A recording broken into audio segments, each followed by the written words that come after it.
First new this morning, the uncle and brother of the family recently killed in the South Valley, the Griego family, took to national airwaves to talk about the whole ordeal. And we have the video for you this morning. News 13's David Romero is live in a Newsplex. So David, what did Eric Griego have to say?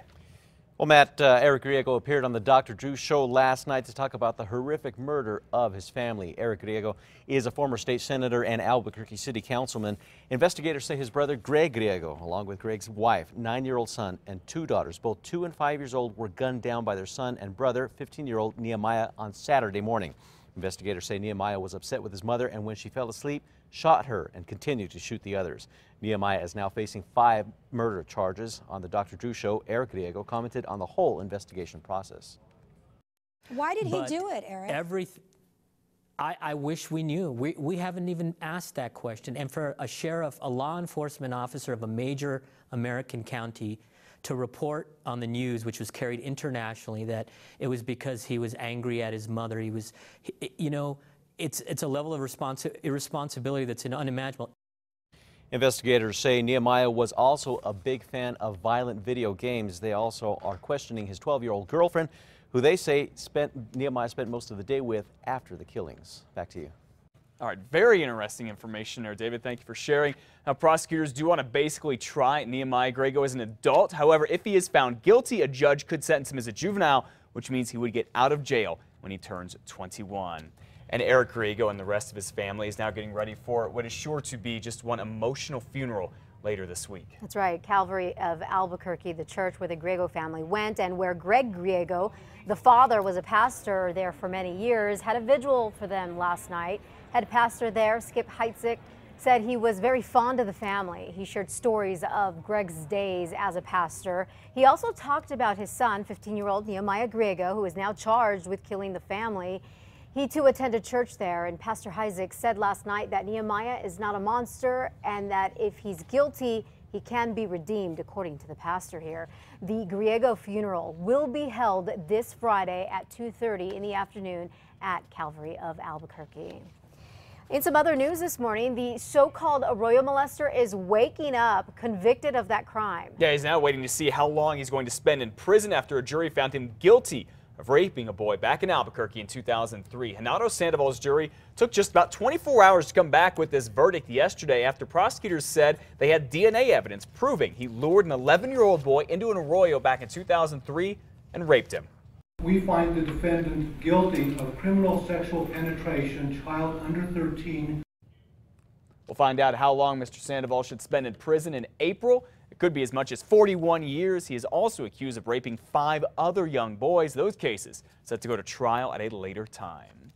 Well, the police officer here in Albuquerque accused of being involved in tasing, beating, and stepping on a man he was trying to arrest, set to be in court this afternoon. Connor Rice, his lawyers, prosecutors, and a judge will all talk about the case where that man is charged with aggravated battery. This is after investigators say this lapel camera video that we got a hold of caught him and 2 other officers being too rough on people they were trying to arrest. Now, the last we heard, Rice was on administrative leave. The other 2 officers were on desk duty.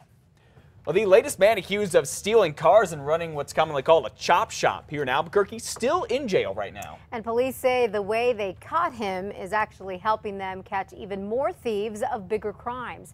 Officers say 43-year-old Eloy Silva broke into and drove away in a bait car that was parked about 50 feet away from what they say was his chop shop near Bridge and Coors in the South Valley recently.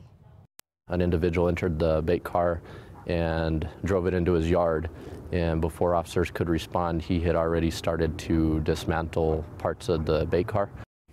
Police say by waiting and letting thieves take cars, they often find other stolen cars that are getting stripped down for parts, and that's exactly what they say happened with this guy right here.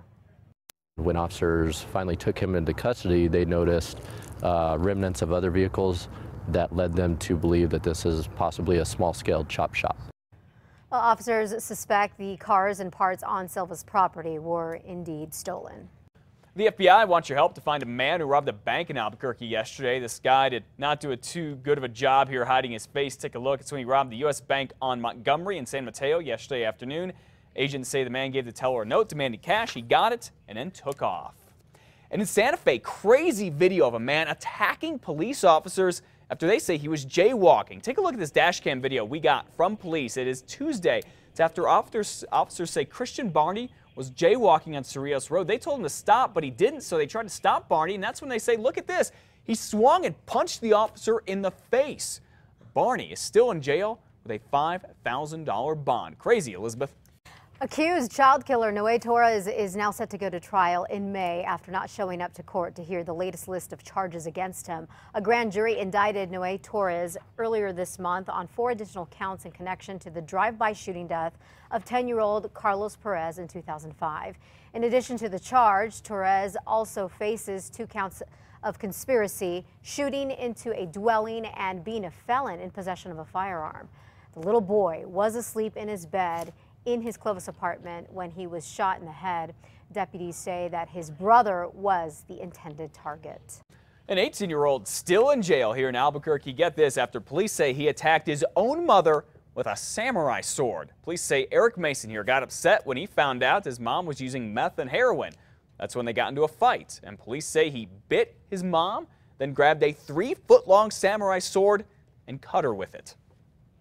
The Bernalillo County Sheriff's deputies now have some new tools that they hope will help them crack down on dozens of cases that have gone cold. Anyone around the world can now access the department's website, where they can see the profile of every victim of unsolved cases and leave tips. The department will also be handing out a deck of cards to inmates so they can give information that may also help to solve some crimes. This morning around 9, the city of Hobbs is scheduled to announce their selection for a new police chief. We'll, of course, keep you updated on that list. And one New Mexico county has hired a new deputy, and chances are you know who this is. The Las Cruces Sun News reports that Steven Seagal, yes, Steven Seagal, the actor, was sworn in as Doña Ana County deputy on Tuesday. He's considered a reserve deputy and can only work with a commissioned peace officer. Seagal is filming a movie called Force of Execution in Albuquerque right now. And you know, he actually starred in a reality series called Lawmen at one point, where he worked as a fully commissioned deputy in Louisiana. I think those are clips of that reality show, right? It is. Yeah. They are. Very interesting. Okay. Well, that happens from time to time. You know, They do. will make Shaq. honorary sheriff.